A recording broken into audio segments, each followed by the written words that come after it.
Tim Stratton. I'm with Freethinking Ministries, and tonight I'm discussing the topic of evolution on the campus of the University of Nebraska at Kearney. Now, I'm not just talking about evolution, but I'm going to be discussing exactly how Christians should view evolution. Namely, should Christians oppose evolution? Well, one of my passions is to equip the church to engage the culture. But there is that big cultural issue, that one cultural issue in particular that keeps many people from even considering the thoughts and ideas of evangelical Christians. What is that issue, or should I call it a stumbling block? Well, I'm sure you can guess based on my previous comments. It's evolution. Evolution can be a huge stumbling block, if you will. When I first began dipping my toes into the waters of apologetics, my primary concern and focus was arguing against evolution, right? When I first got into apologetics, I wanted to prove that evolution was false. In fact, I argued against evolution so fervently that I rarely had the opportunity to discuss the atoning cross of Christ. I was always stuck in the Garden of Eden, and I couldn't get out. I had made evolution a stumbling block that was so large that many couldn't see past it to the cross. Well, why was I focused on evolution as opposed to the cross? Well, I was raised in a culture of beliefs in which evolution and biblical Christianity were seen as mutually exclusive. That is to say, I believe that if Christianity was true, then evolution must certainly be false. And if evolution did happen to be true, then Christianity would certainly be false. I believe that if one was true, it would cancel out the other and vice versa. And since I believed that Christianity was really true, well, it logically followed that I must be firmly committed against the incompatible idea of Darwinian evolution.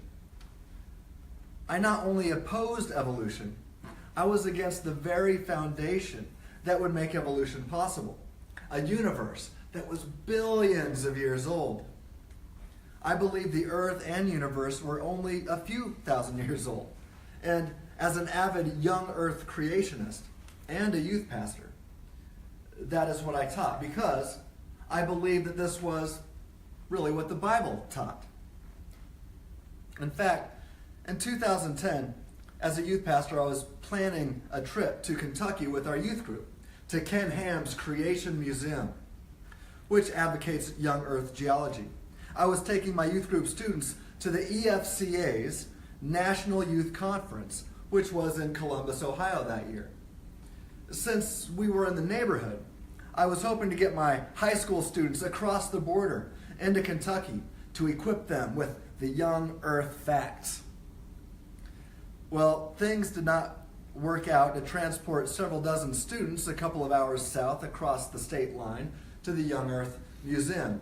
I was bummed about that. But on a lighter note, the EFCA National Youth Conference had 3 days focused on Christian apologetics.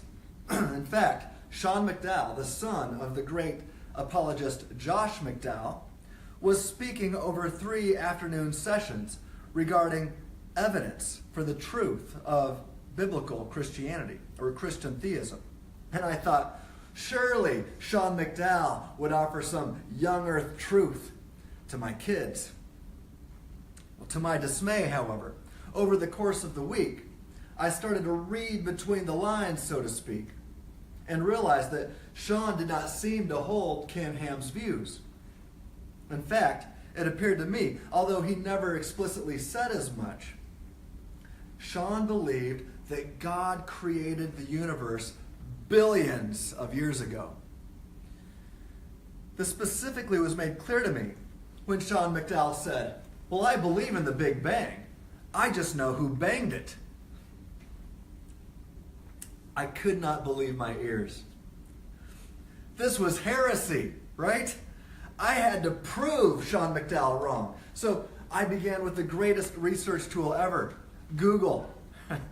Well, now you can use DuckDuckGo. Have you heard of that? Right? It won't record your search history. So I'm just telling you, But back then, all we had was Google.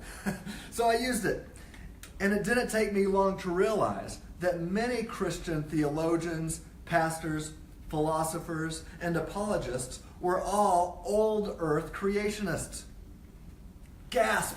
I couldn't believe it. Respected evangelical Christians like Lee Strobel, who was just here in Kearney a couple of weeks ago. Tim Keller, Mark Driscoll, William Lane Craig, Hugh Ross, J.P. Moreland were all old earth / old universe creationists. Moreover, even guys like Wayne Grudem, who literally wrote the book on systematic theology, seemed quite open to the idea that the universe could be billions of years old. That is to say, although guys like Wayne Grudem might be persuaded that the earth and universe are probably young, Wayne Grudem seems open to the possibility of the old earth model. He won't rule it out and realizes that the Bible might not be as clear as Ken Ham thinks it is. Needless to say, my worldview was rocked because I had been convinced that true Christians must be young earth advocates. I continued my journey into apologetics and eventually earned a master's degree in the field from Biola University several years ago. This area of study focuses on logic, science, metaphysics, the historical method, hermeneutics, and theology, just to name a few things. After utilizing these tools, it did not take long for me to consider other possibilities. So to answer the original question, should Christians oppose evolution? I would say, I don't think so. I don't think so, for several reasons. Along my journey, these reasons continued to fall like dominoes. Now please hear me. Please hear me and don't take this out of context. Don't attack a straw man, whatever you do. If you do that, we're going to have some problems out there in Facebook world, okay? I want you to hear me clearly. I am not saying that a Christian must accept or affirm evolution. That's not what I'm saying. I am merely dealing with the question, should Christians oppose evolution? Now, many assume that I had been taken captive by the evil conspiracy of scientists. However, the next domino to fall for me was not a scientific one. It was actually a biblical and a hermeneutical issue. Hermeneutics is the science, if you will, of getting to an author's original intent. Not only do Bible scholars engage in this methodology, but so do those who study things like the United States Constitution. In fact, when we read emails or text messages, you employ hermeneutics to try to figure out what the person who sent you the message is actually trying to say. Emoticons make it a little easier these days to understand intent over the internet these days. Well, while engaging in my hermeneutical study, I examined some of the work of the early church, namely the work of the highly respected early church father, St. Augustine. Around 1600 years ago, Augustine wrote, "It not infrequently happens that something about the earth, about the sky, about other elements of this world, about the motion and rotation, or even the magnitude and distances of the stars, about definite eclipses of the sun and moon, about the passage of years and seasons, about the nature of animals, of fruits, of stones, and other things, may be known with greatest certainty by reasoning or by experience, even by one who is not a Christian." He continues, "It is too disgraceful and ruinous, though, and greatly to be avoided, that he, the non-Christian, should hear a Christian speak so idiotically on these matters, and as if in accord with Christian writings, that he might say that he could scarcely keep from laughing when he saw how totally in error they are. Wow. Okay, time out. Let me remind you that this is around 1,500 years before Darwin. Augustine continued. He says, in view of this, and in keeping it in mind constantly while dealing with the book of Genesis, I have, insofar as I was able, explained in detail and set forth for consideration the meanings of obscure passages, taking care not to affirm rashly some one meaning to the prejudice of another, and perhaps better explanation. With the Scriptures, it is a matter of treating about the faith. For that reason, as I have noted repeatedly, if anyone, not understanding the mode of divine eloquence, should find something about these matters, about the physical universe, in our books, or hear of the same from those books, of such a kind that it seems to be at variance with perceptions of his own rational faculties, let him believe that these other things are in no way necessary. So I'm quoting St. Augustine right now, and I don't know if that all got on camera or not. But let me end with this. Augustine says, in short, it must be said that our authors knew the truth about the nature of the skies, but it was not the intention of the Spirit of God, who spoke through them, to teach men anything that would not be of use to them for their salvation. In other words, Augustine did not believe Genesis was to be considered as a science textbook. Now, many scholars suggest that Augustine took the view that everything was not created in 6 24-hour days, like a plain and literal account of Genesis would require. Rather, Augustine believed that the 6-day structure of creation presented in the book of Genesis represents a logical framework, rather than the passage of time in a physical way. Now, St. Augustine is not alone. In fact, J.I. Packer, one of the last living signers of the Chicago Statement of Biblical Inerrancy, seems to hold that the genre the creation account was written in is poetic in nature and is not trying to communicate some truths through is trying to communicate some truths through the compositional device of poetry. This leads us to a hermeneutical approach to the creation account in Genesis that I am somewhat sympathetic to. This approach is called the framework view. Accordingly, the proponents of the framework interpretation are not bound to any particular view regarding the age of the universe or the earth. That's because they claim that a careful exegesis of the biblical text, correctly interpreted, demonstrates that Scripture is silent regarding how much time has elapsed since the beginning of creation. Both St. Augustine and J.I. Packer agree. Therefore, they conclude that since God's word is silent regarding the age of the universe and earth, then we are free to study God's work, aka science, to come to the best conclusions. This seems to be validated by God's word in Psalm 19, 1 and 2. That says, day after day, your creation pours forth speech. Night after night, it delivers knowledge. Well, if God's creation can deliver knowledge, then those who study God's creation, those who study nature, stand in a position to gain knowledge. We call those people scientists. Maybe we should listen to them.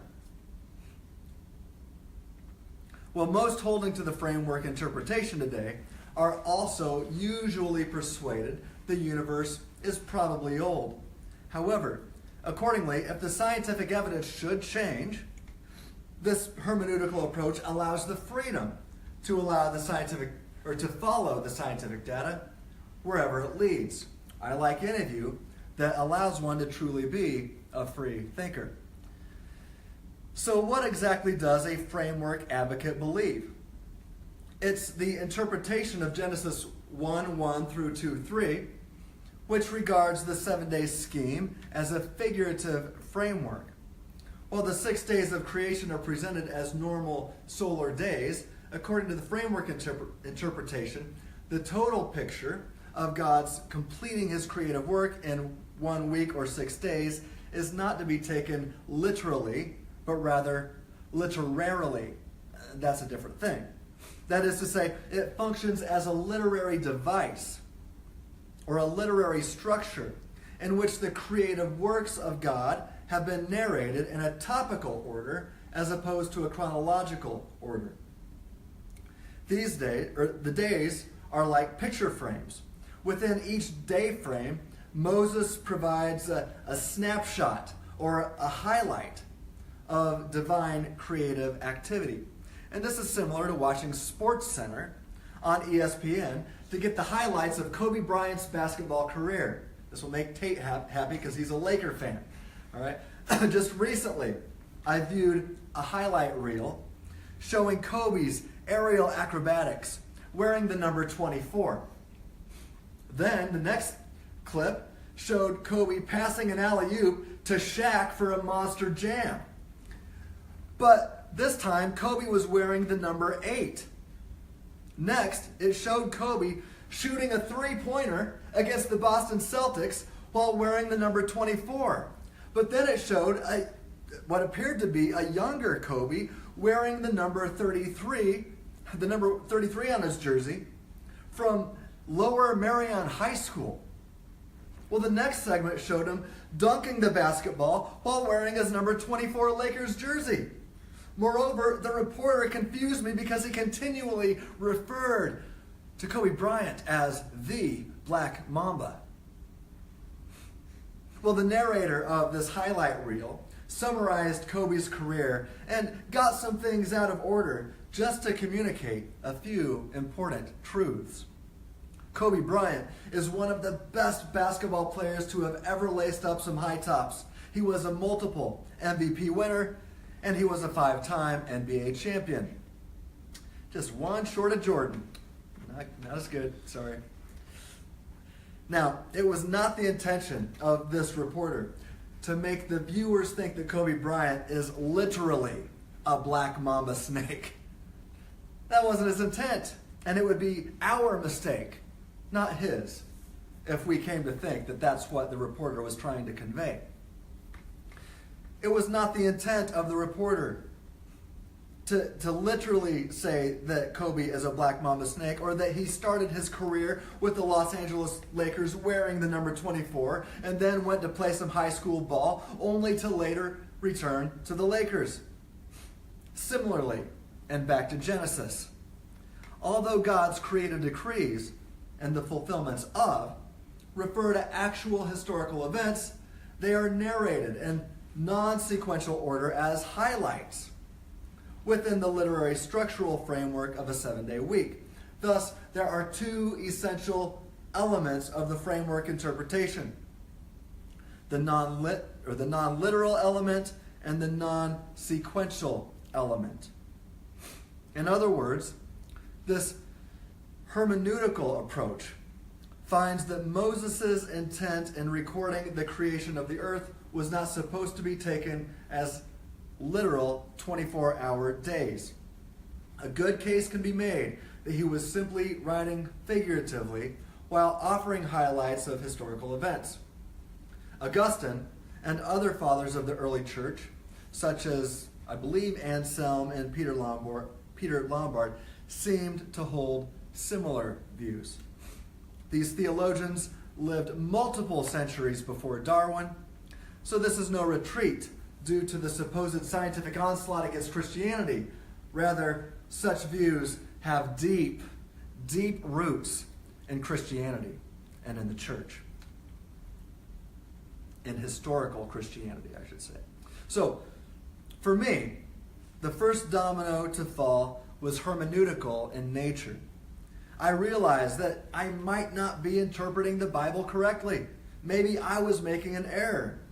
Since a good case can be made that Ken Ham's hermeneutical approach might be wrong, and many respected evangelical theologians and the early church fathers would stand against the teachings of Ken Ham, I decided to at least reconsider my position and to look into this a little bit further.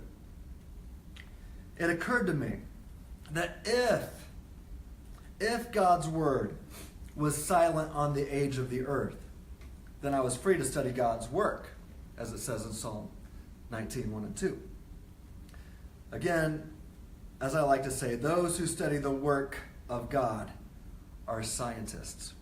I like to say that some theologians study the Word of God and other theologians study the work of God. Thus, all scientists are theologians, if they realize it or not. Well, I began to study science. I don't make any claims to be a scientist, but I studied the scientific data that my friends who are scientists would give me. But it was not primarily earth science like chemistry, biology, geology, or the fossil record. I began to study, at least primarily, astrophysics and cosmology. What got my attention was startling. The best scientific evidence we have pointing to the existence of God is also the same scientific evidence that screams that the universe is probably old, very old. That is to say, science was the next domino to fall. Now, it's important to remember that old is only from a human's subjective perspective. In fact, the Bible makes it clear in both the Old and New Testaments that human time, if you will, is not to be imposed upon God. After all, in both Testaments, it says a day is like 1,000 years to God, and 1,000 years is like a day. In fact, if God created all things, then it stands to reason that God is also the creator of time. Time itself, think about that. Therefore, God is timeless, sans creation, and would experience time now much differently than you and I do. I know that I experience time much differently now in my older age than I did 20-some years ago when I was your age or so, 25 years ago, probably even some of you. So time gets faster and faster for me. I experience it different than you guys. And my son experiences it different than you guys too. So just think about God for a moment, the creator of time. He would experience time different than we do. Old and young really are subjective terms from our perspective. I digress. It occurred to me that if the universe is around 13.8 billion years old, it would make sense that the Earth itself is around 4.5 billion years old. But this allowed the next domino to fall.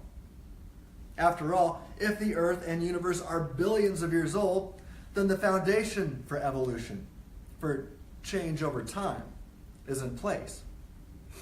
Now, around this time, I also started to study other theological and apologetics-based issues. For example, I started studying the theology of God's omniscience and what that entails, namely, middle knowledge, that God would know before creating anything what he could do and what would happen and if he created these different scenarios. God has this full range of knowledge that we don't have, and this would include something called middle knowledge, and this is key. This gets us into something called Molinism.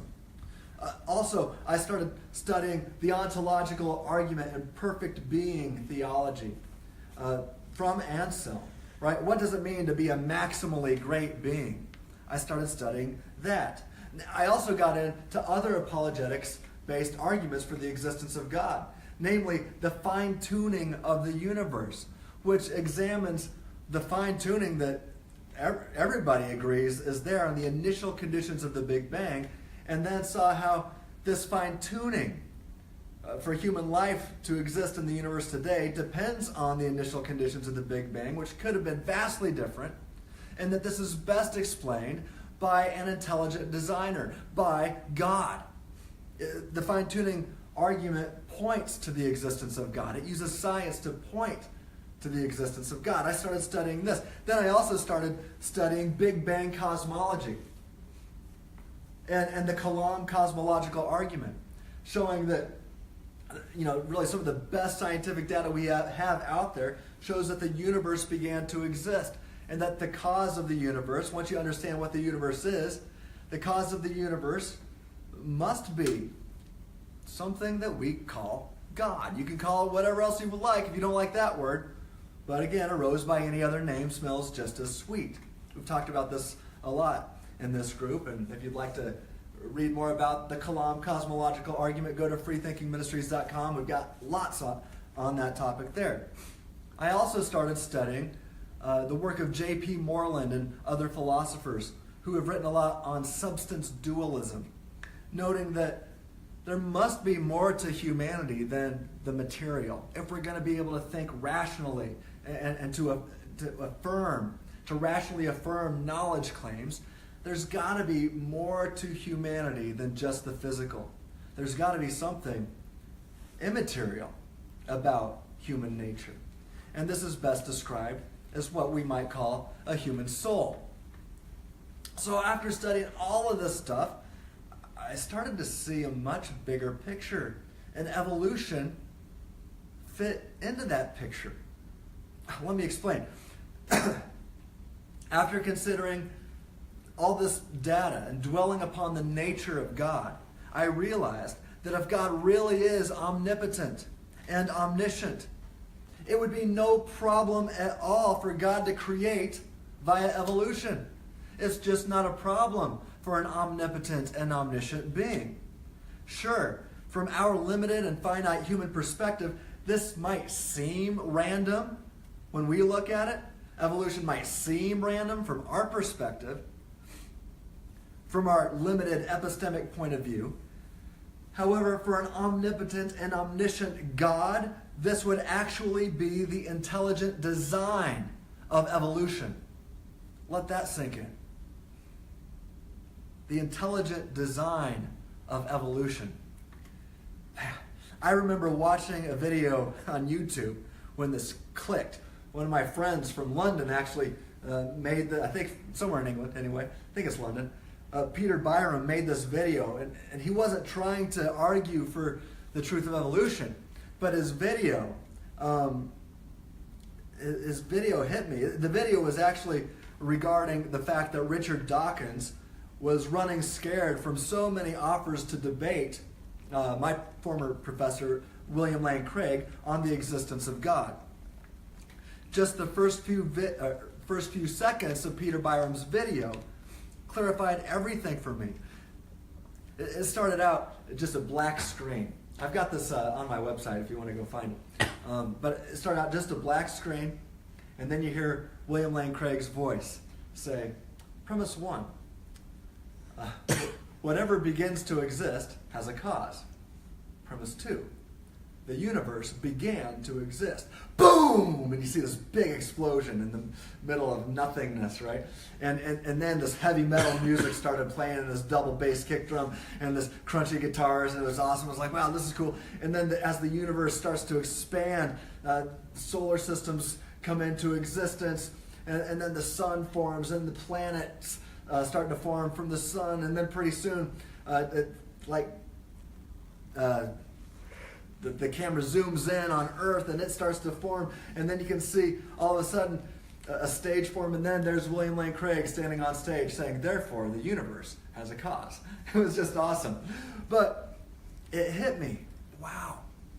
God, if he's got omniscience, if he's got this middle knowledge, would know how to fine-tune the initial conditions of the Big Bang to guarantee certain things will happen, because he knew they would happen if he created this way. I'll get to that more soon.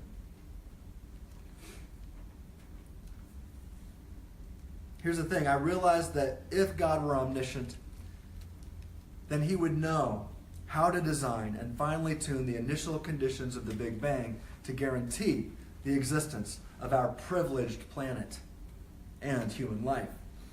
Moreover, if God were omnipotent and all-powerful, then he would have the power to bring this finely tuned universe into existence, and knowing all that would unfold in it if he were to create it. If God possesses omniscience and middle knowledge, this would not be a problem. And then he would know all things that would occur naturally from the initial conditions of the Big Bang, even logically prior to his creative decree. Even before saying, "Let there be," boom, he would know exactly what would happen. And he would also know what would happen if he created a bit differently. Consider the definition of middle knowledge offered by Kirk McGregor in his book, Luis de Molina, The Life and Theology of the Founder of Middle Knowledge, published by Zondervan in 2015 on page 11. McGregor says that middle knowledge is God's knowledge of all things that would happen in every possible set of circumstances, both things that are determined to occur by those circumstances and things that are not determined to occur by those circumstances.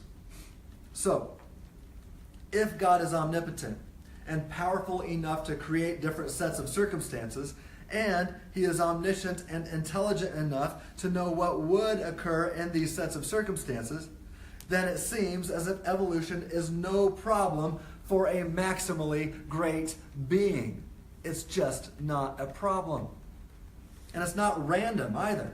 It's the intelligent design of evolution, even if it doesn't appear that way from our epistemic position, from our perspective. Things that appear random to humans would actually be intelligently designed via the initial conditions of the Big Bang by God. God would also know all indeterminate things. Many physicists think that quantum mechanics is indeterminate. Well, if that's the case, then God would know these things too, because he possesses middle knowledge. He would know all these indeterminate things that would occur in this universe, and he would know also the free choices of humans and how humans would freely choose if he created this world and gave them free will. I've got many topics or many essays and videos on the website at freethinkingministries.com on that specific topic. Anyway, at this point in my research, enough dominoes had fallen for me to realize that I do not have to be opposed to evolution as a Christian. Again, please hear me. Please hear me. I'm not saying that evolution is true, but I'm going to make this case that if evolution is true, it does absolutely nothing to disprove Christianity. Please hear me. I hear it all the time. People are going to go out and say, "Oh, Tim is an evolutionist. Tim is now an atheist." No, stop it. I hear it all the time. Don't attack a straw man, okay? I want you to hear me and hear me clearly, because I'm tired of this. I am saying this. All these dominoes had fallen, and thus I came to the position that this does not mean, again, I didn't come to the position that I said that evolution was true. I just saw that it was possible. It was possibly true, and not necessarily at odds with a good interpretation of Scripture. Now, shortly after that final domino had fallen, I had a conversation with my wife about my studies late one evening. Hey, Tia, if you're watching, I'm talking about you. All right. I talked to my wife late one evening, right before we went to bed. And I'll never forget this conversation, as she was basically raised in a church that equated evolution with Satanism, right?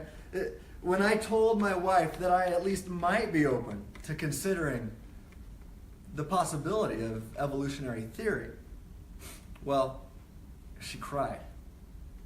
She cried.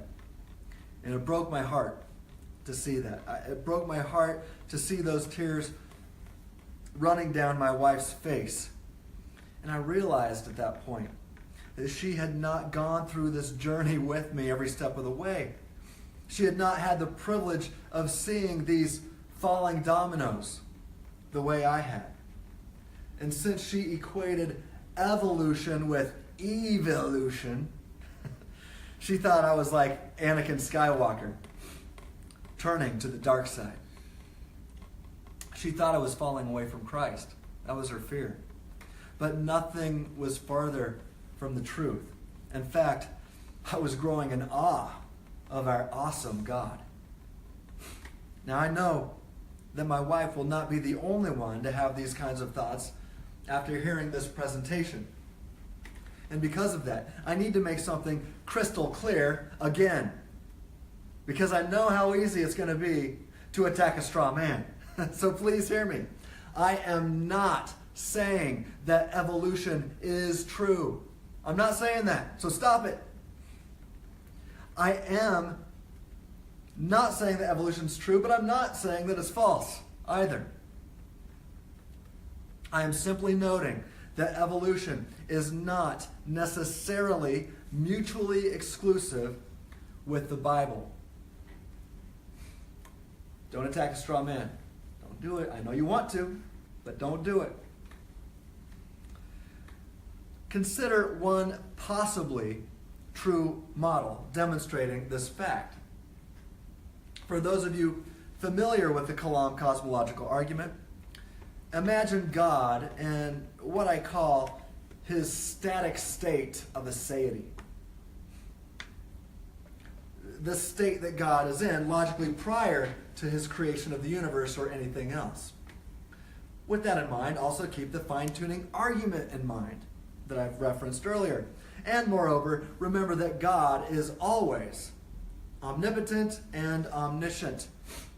With these things in mind, here we go. Consider the biblical evolutionary model.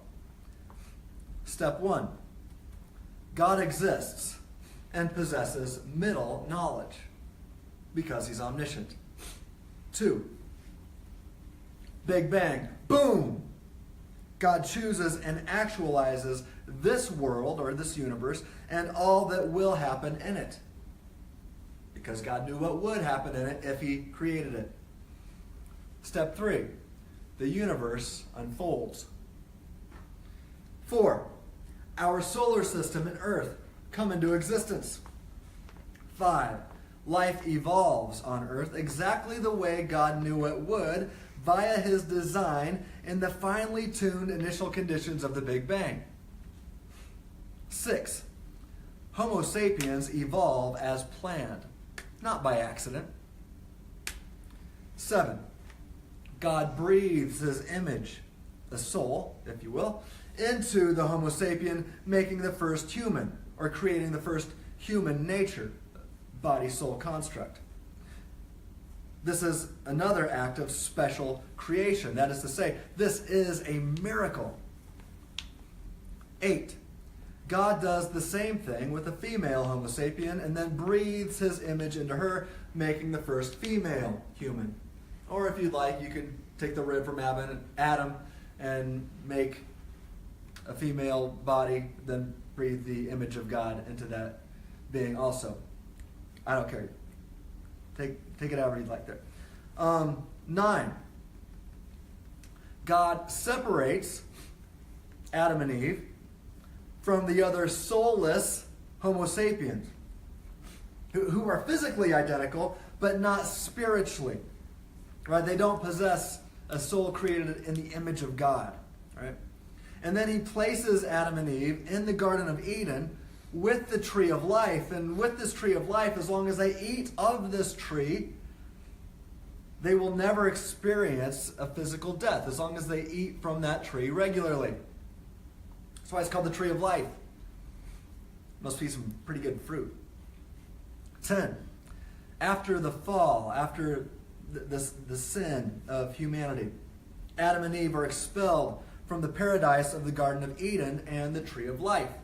Now, since they don't have access to that tree of life, they will eventually die a physical death. But it probably won't be for a really long time because they've already got the vitamins from that powerful fruit in their system. I don't know. All right. Doesn't really matter. Okay, 11.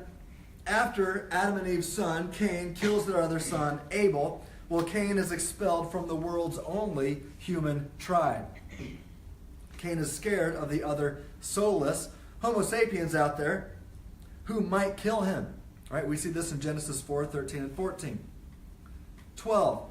Cain finds a physically identical but soulless Homo sapien female as a wife, Genesis 4:17. And the human soul is always passed on to offspring. Now, if this is true, it avoids the bottleneck objection or bottlenecking problems that maybe we can get into later. 13.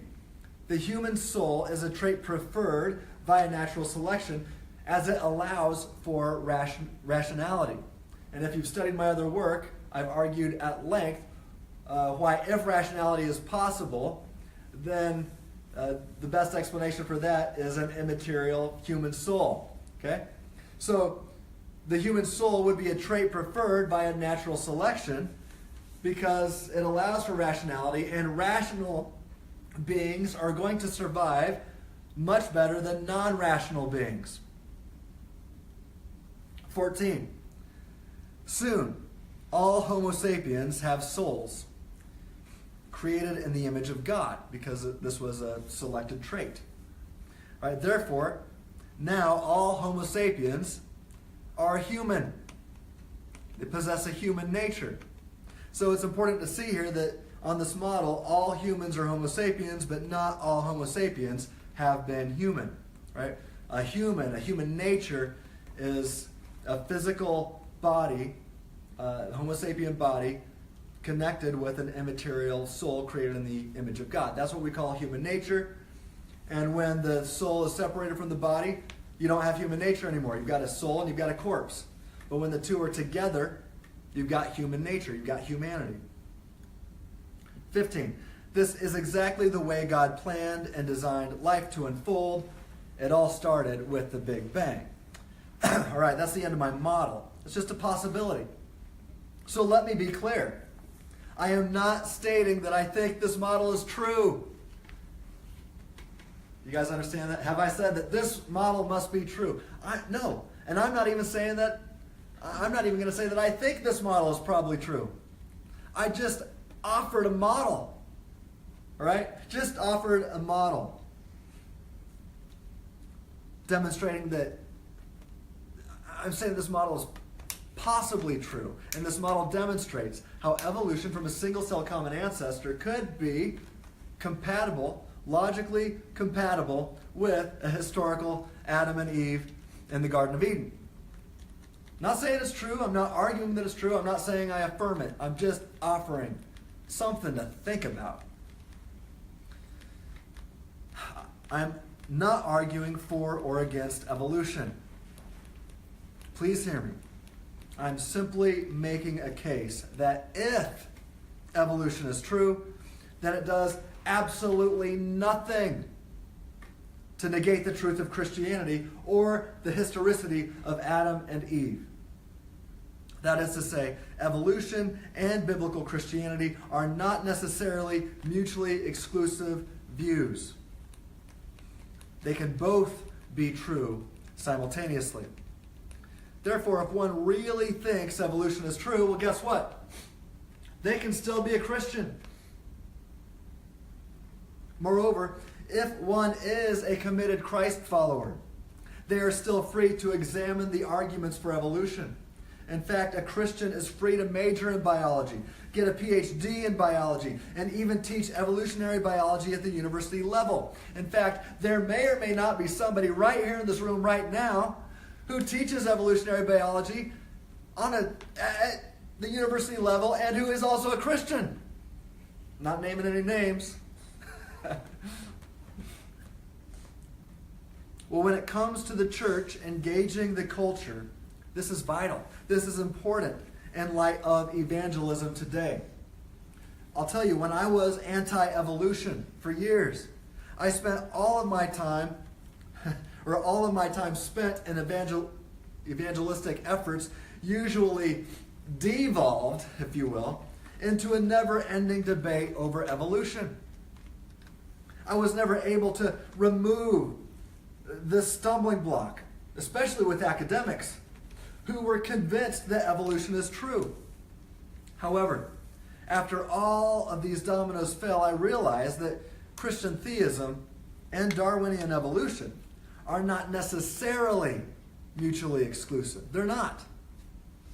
So these days, when a non-Christian tells me that he or she is an advocate of science and that science opposes the Bible, well, I'm able to rationally challenge their thinking.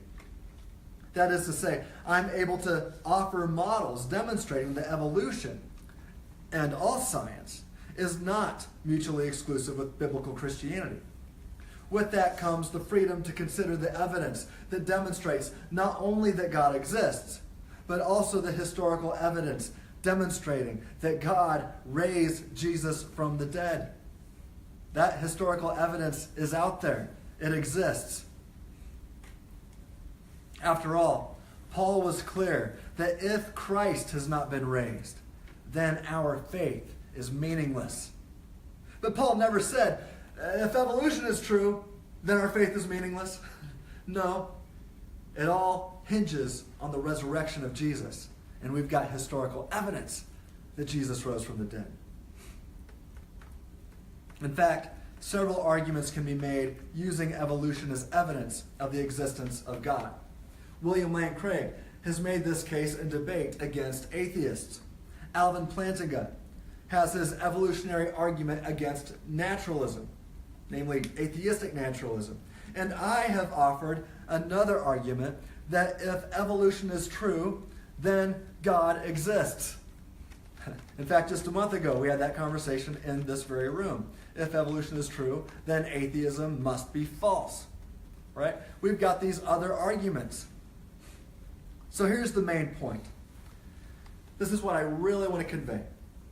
When the church stops building walls created from so many stumbling blocks and instead removes irrelevant stumbling blocks, then the non-believing world is able to clearly see Jesus.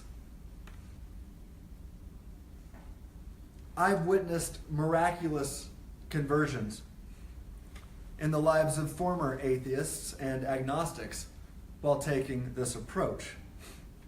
If the church is going to engage the culture, if Christians are going to have an impact on culture, then we need to remove stumbling blocks so believers and non-believers alike can more clearly see truth. At the very least, even if you are personally convinced that the earth is only, say, 6,000 years old or whatever, even if you're personally convinced that evolution is false, well, hey, that's cool. I'm cool with that. But I encourage you to keep the model I've offered in your back pocket. Keep it in your back pocket, even if you don't think it's probably true. And take it out and offer it when you're engaged in evangelism with someone who can't get past this gigantic stumbling block. If you're having a conversation with somebody who really believes evolution is true, and so they think that Christianity can't be true, then give them the model. Use it in your efforts, in your evangelistic efforts. This model allows you to remove this huge stumbling block so that others can see the only thing that really matters. So that others can finally see Jesus. As the Apostle Paul says in Colossians 4, 5 and 6, we must walk in wisdom toward outsiders. So let me end with this.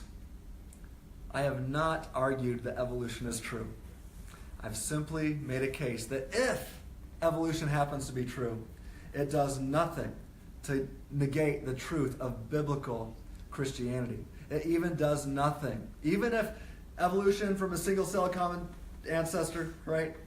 Even if that's true, even what we call macroevolution is true, right? It does nothing to negate the historicity of a literal Adam and Eve in the Garden of Eden, right?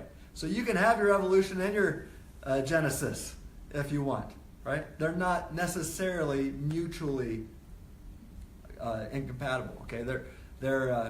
They can both be true simultaneously. So make sure you get that, and I'm not saying that it is true. I'm just saying that if it's true, Christianity can still be true as well.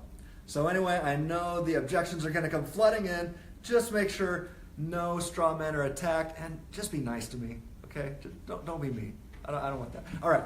God bless you guys, and I'll see you guys soon.